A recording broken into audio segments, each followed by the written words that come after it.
Hey YouTubers, it's Charlie. This week on Legend of Korra, we totally got to see two old friends from Avatar Last Airbender.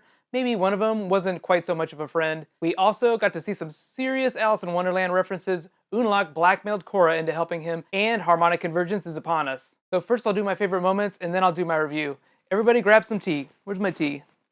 So first off, right away, how awesome was it to see Iroh again? It made me really sad to think about how Mako is dead, but the Alice in Wonderland references were actually pretty neat. You know, Korra basically getting sucked into all these portals until she finally ended up in the forest. Obviously, the parable aspect of the episode was pretty heavy-handed. It was just meant to teach Korra that giving off bad vibes in the spirit world basically turns regular spirits into evil spirits. So I'm guessing that that means that whenever she fights against Vaatu, she's going to have to give off some sort of nuclear mega good vibe. I do have a few complaints about Baby Korra, but I'll talk about that during my review. My number 2 favorite thing, obviously, was Wan Shitan's library. It's more of a treehouse library at this point, an upside-down treehouse library, but it was still really fun to see it again. They didn't use him in a really big way, and I was really surprised to see him double-cross Jinora like that. But when he said Unlock is a true friend of the spirits, I think he kind of gave away a little bit of the plot. I think that Vaatu is just trying to take over the normal realm and the spirit realm, so the spirits would just pass back into the normal realm like they were during Wan's time. It's so unfortunate that he is so grossly misinformed about little tiny men and radios. But overall, the visual look of the spirit world was really interesting. But let's take a quick poll. Who liked the spirit world the way it was depicted more during Aang's time?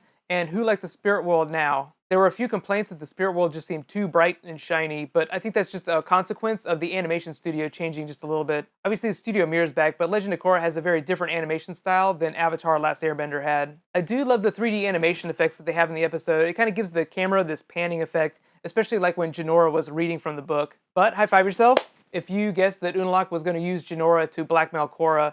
I think a lot of people kind of assume this because otherwise how is he going to get that portal open? It's not like Korra was going to do it for him. And based on the fact that we knew the title of one of the next episodes is going to be Harmonic Convergence, I think we could just assume that it was going to happen anyway. We're actually in that period when we really only have 2 more weeks of Legend of Korra, but both of those weeks are going to be hour-long episodes. Be sure to subscribe to get my videos, because next week we're going to see Harmonic Convergence, and the shit is on. But what did I think of the episode overall?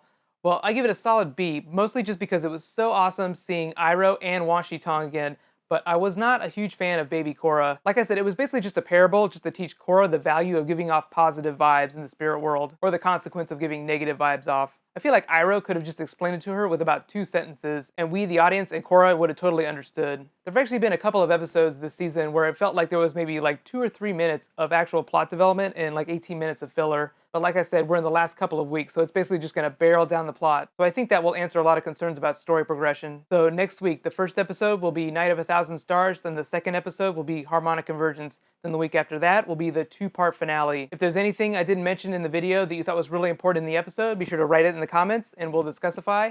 As always, if you really want to help me out, please like and share this video on social. Big news, tomorrow I'll be posting a video for the Doctor Who 50th anniversary trailer that's airing. I'll probably post that video around 1 or 2 o'clock p.m. Pacific time. Right now, click here to learn more about Legend of Korra this season, and click here to learn all about the Doctor Who 50th anniversary episode. Thank you so much for watching. I'll see you guys tomorrow. High fives.